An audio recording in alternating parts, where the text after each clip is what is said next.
Yesterday, Drew Brees, our Ed Werder reporting, cracked ribs, a collapsed lung. He is going to be out a while. How long? You know, it's murky, but I was told yesterday 2 or 3 weeks is the absolute most optimistic possible timeline, and that is probably very optimistic. He's hopeful to be back in time for the playoffs. There were a lot of interesting pieces of that story, including the fact that part of this injury may have come the week before. Either way, Brees posted this on Instagram last night. He wrote, "Who Dat Nation, I've got the best medical team in the world. We'll be back in no time."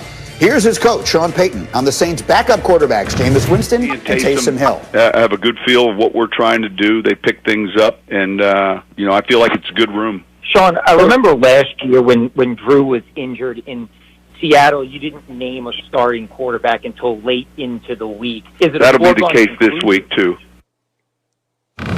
All right, so let's be simple. He's sort of leaving it open, and we've heard there's been so much Taysom Hill talk over the course of time. Marcus, I'm asking you directly. Brees is going to be out a few weeks. Who's the starting quarterback going to be?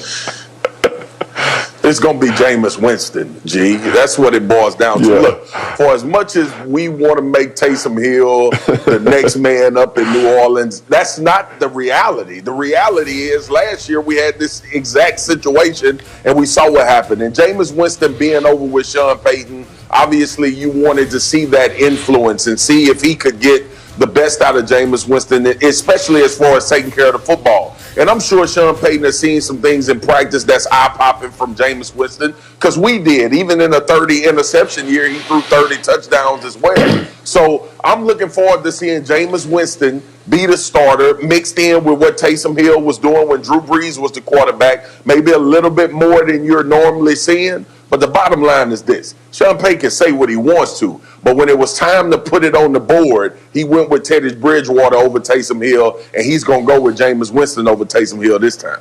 Well, that's 100% right. And, Jeff, last year with Teddy Bridgewater, they went 5-0 in Brees' absence. Can they do that this year with Jameis Winston as their quarterback?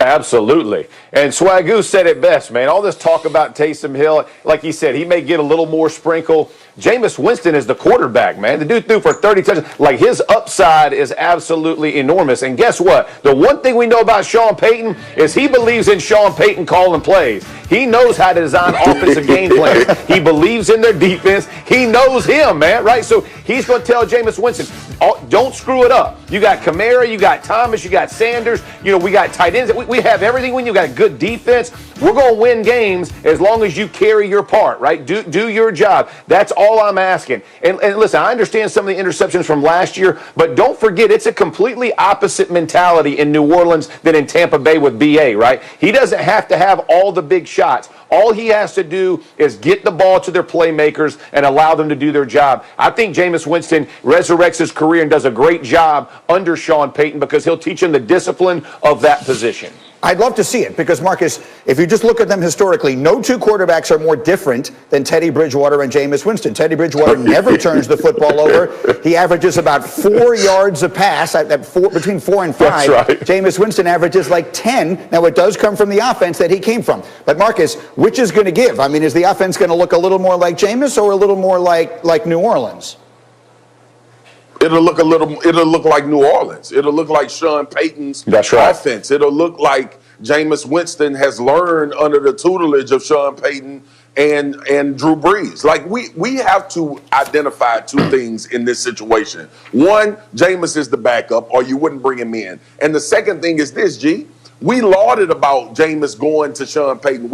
I talked about Jameis being on the sideline, being able to watch football. And I think to what Jeff is saying and what I'm saying, that's right. This is going to pay dividends for Jameis Winston because he's actually going to learn how to play quarterback and check the football down. Yeah, let me talk to Graziano here for a second about that. How closely do you think the league is watching? This is the opportunity Winston needs. A reminder, It feels like I need to remind people, he was the first pick in the draft and not 20 years ago. So this really could be an interesting audition. Teddy Bridgewater used it to become a starting quarterback. This is a good opportunity for Jameis. Huge opportunity. Couple notes of caution. Number one, this is Jameis Winston's first year in the system in New Orleans, and they didn't have a real offseason. Last year was Teddy Bridgewater's second year in the New Orleans. So there is a difference. And number two, another year of Taysom Hill and dreaming up plays for him. So I think Jeff Saturday's right. You'll see a little bit more Taysom Hill than you do when Drew Brees is the starting quarterback. But I think Jameis Winston will get the shot got to operate the offense and do it. The key thing is to watch those turnovers. The Saints turned the ball over 8 times in the regular season last year. They have 9 so far this year. They do not turn it over. Jameis Winston does turn it over, and that's why he's not